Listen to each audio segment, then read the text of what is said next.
Capítulo 21, 1. E vi um novo céu e uma nova terra. Porque o primeiro céu e a primeira terra desapareceram e o mar já não existe.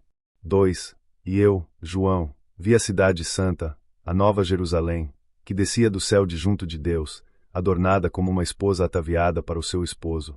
3. E ouvi uma grande voz, vinda do trono, que dizia: Eis o tabernáculo de Deus com os homens, e habitará com eles. E eles serão o seu povo, e o mesmo Deus com eles será o seu Deus.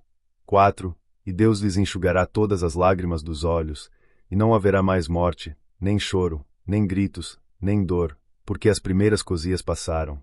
O céu significa percepção. A terra significa manifestação. O seu novo céu é o seu novo ponto de vista, a sua nova dimensão de consciência.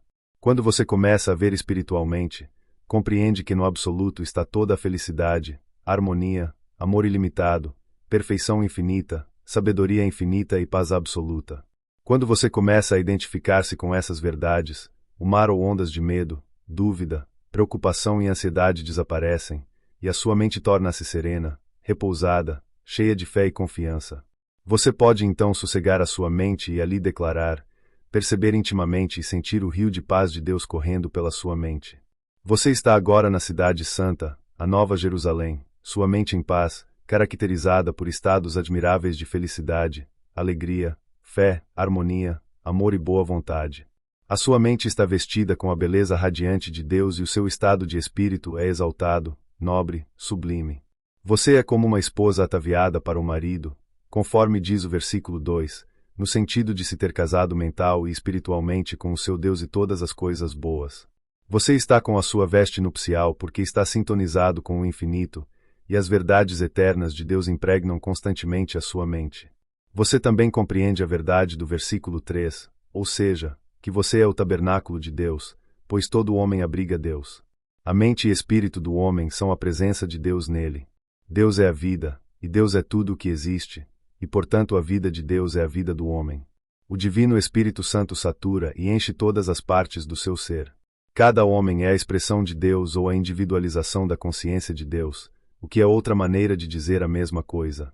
O versículo 4 lembra-nos que quando compreendemos a verdade sobre Deus, compreendemos que Deus não pode ficar doente, não pode morrer, nem sofrer frustrações, nem sofre ou ficar triste. Você chega à conclusão de que é tudo ilusão de sofrer, tristeza, suspiros e dor. Como Deus poderia sofrer? Como Deus poderia morrer? Como Deus poderia aprender alguma coisa? Como Deus poderia viajar? Comece agora a declarar que o que é verdade para Deus é verdade para você e Deus enxugará as lágrimas dos seus olhos e não existirá mais em você tristeza, dor, doença, suspiros ou lágrimas. Você verá que está repleto de Deus e preso de um frenesi divino. Você recebeu o antídoto espiritual que enxuga todas as lágrimas de seus olhos e não haverá mais choro. 5. E o que estava sentado no trono disse: Eis que eu renovo todas as coisas. E disse-me: Escreve, porque estas palavras são muito fiéis e verdadeiras. O trono mencionado é o seu consciente disciplinado. Você tem a autoridade de separar o joio do trigo, o falso do verdadeiro. A sua percepção espiritual lhe permite fazer o julgamento de todas as ideias, teorias, conceitos e pensamentos que lhe vêm à mente. A sua decisão baseia-se numa medida espiritual de todas as coisas que sejam verdadeiras, amáveis, justas e de boa reputação. Se algum pensamento, conceito ou opinião não se adaptar a isto, você os rejeita como indignos da casa de Deus, a sua própria mente. Você está agora em posição de renovar todas as coisas em seu mundo, devido aos seus novos conceitos, imagens e postulados. Toda a névoa da mente humana se dissolve ao sol do amor de Deus. 6. E disse-me: Está feito. Eu sou o Alfa e o Ômega, o princípio e o fim. Eu darei gratuitamente a beber da fonte da água da vida ao que tiver sede. Alfa é a nossa ideia, nosso conceito. Ômega é a realização ou manifestação dessa ideia. O carvalho está na bolota, a maçã na semente da maçã. Se você se detiver em sua ideia ou meditar sobre ela, e pensar nela com interesse sincero, verá que a ideia começa a dominá-lo e dirigir os seus atos de acordo com a natureza da ideia. Ao escrever este capítulo, fui interrompido por um telefonema internacional de uma moça em Paris, que está pensando em apresentar seu talento pela televisão. Disse que tinha recebido um contrato pouco antes e queria contar-me a respeito. Queria muito exprimir-se e pensara na ideia com confiança e positivamente, Havia alguns meses que nutria aquela ideia, dando-lhe vida com o seu calor e entusiasmo. O contrato foi apenas uma resposta ao trabalho da ideia em sua mente. Quando você sente a realidade da ideia na mente, o subconsciente toma conta do caso e obriga você a representar o papel envolvido pela ideia. O princípio e o fim são o mesmo. A semente tem a sua própria matemática e mecânica dentro de si, tem a sua vitalidade inerente e seu próprio processo de desenvolvimento. O mesmo se aplica à sua ideia, ela tem o poder de se manifestar. Em outras palavras, a ideia executa-se por si própria. O cientista moderno, trabalhando num laboratório, acredita na possibilidade da execução da ideia. Há cerca de 100 anos, o Dr. Phineas Kimby, pioneiro dos processos curadores da mente, disse: verifiquei que, se eu realmente acreditasse numa coisa, o efeito se seguiria, quer eu estivesse pensando naquilo ou não. Acreditar significa aceitar a ideia como verdadeira. Jogue a semente, ideia, no solo fértil, receptivo, da sua mente e a inteligência criadora que se acha nas profundezas de seu subconsciente fará o resto. Você então descobrirá que alfa é o seu pensamento ou ideia, e ômega a sua objetivação, que os dois são o mesmo, o princípio foi o pensamento, e o fim foi a sua forma e função. 16. E a cidade é quadrangular, e tão comprida como larga, e mediu a cidade com a cana de ouro até 12.000 estádios, e o seu comprimento e a sua altura e a sua largura são iguais. 17. Mediu também o seu muro até 144 covados, da medida de homem que era a do anjo. 18. E o muro era construído de jaspe, e a mesma cidade era de ouro puro, semelhante do vidro claro. 19. E os fundamentos do muro da cidade eram ornados de toda qualidade de pedras preciosas. O primeiro fundamento era de jaspe, o segundo, de safira, o terceiro, de calcedonia, o quarto, de esmeralda, 20, o quinto, de sardônica, o sexto, de sárdio, o sétimo, de crisólito, o oitavo, de berilo, o nono, de topázio, o 10º, de crisopraso, o 11º, de jacinto, o 12º, de ametista. A cidade é a sua consciência, e o fato de ela ser quadrangular significa que o homem é o cubo, um símbolo de uma figura perfeita. O cubo significa um germe, uma ideia feita carne. O cubo desdobrado torna-se uma cruz. A cruz é simbólica do corpo do homem. O muro é a radiação emanando de dentro e de fora de nós quando estamos em paz e cheios da sua luz. As 12 portas e as 12 pedras preciosas representam as 12 faculdades ou disciplinas da mente.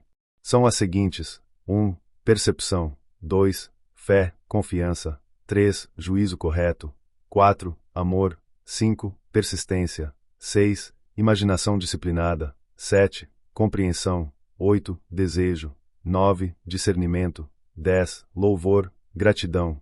11. Zelo. Audição interior. 12. Desprendimento.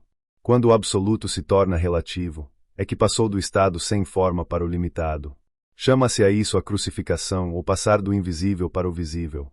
Sempre que você passar do escuro para a luz, da dor para a paz, da ignorância para a sabedoria, terá experimentado uma crucificação psicológica ou uma travessia da limitação para a liberdade. Os muros mediam 144 covados, o que significa a multiplicação e ampliação dos seus 12 poderes. Começando a disciplinar as suas 12 faculdades, você amplifica e aumenta a sua audição, visão, juízo e todas as outras faculdades.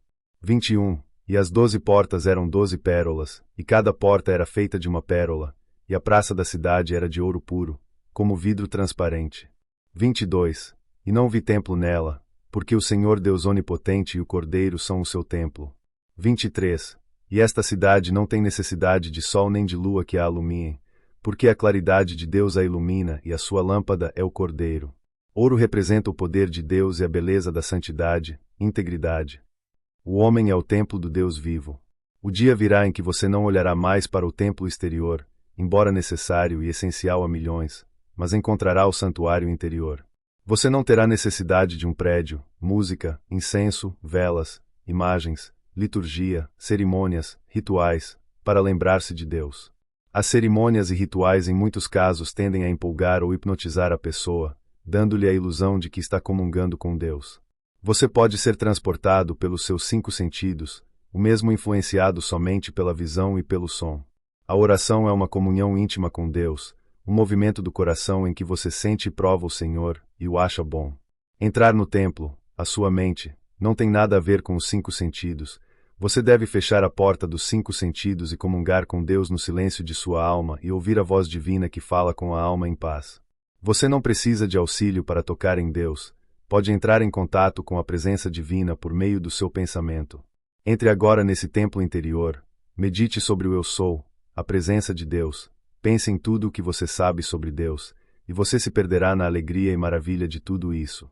Compreenderá que você é na verdade um espírito e que pensa, sente e age como espírito. Ali não há templo, nenhum santuário, mas a inteligência infinita de Deus é a sua luz. Você é um com o Espírito total, Espírito Santo. O Espírito de Deus é o seu espírito. A mente dele é a sua mente, a paz divina é a sua paz, e o amor de Deus é o seu amor. Você experimentou um momento que dura para sempre. Você descobre que sob todo o caos, confusão e luta no mundo, existe uma paz eterna, harmonia absoluta, beleza indescritível e ventura.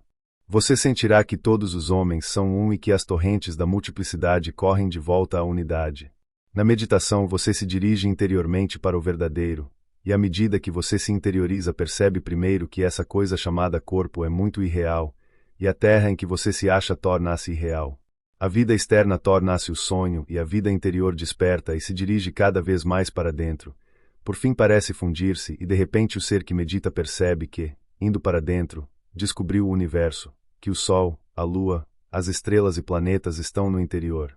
Pela primeira vez você sabe que os planetas são pensamentos, que os sóis e luas são pensamentos, e que o seu próprio consciente é a realização que os sustém a todos, que temporariamente no espaço movem-se os sonhos do sonhador, e os mundos, sóis e luas são pensamentos do pensador. Os olhos dele estão fechados e ele está meditando, e nós somos a sua meditação. É o consciente meditando sobre os mistérios de si mesmo. Este é o templo aonde você vai quando reza. Não precisa do sol, nem da lua, pois a glória de Deus o ilumina e o Cordeiro, o seu Eu Sou, é a sua lâmpada.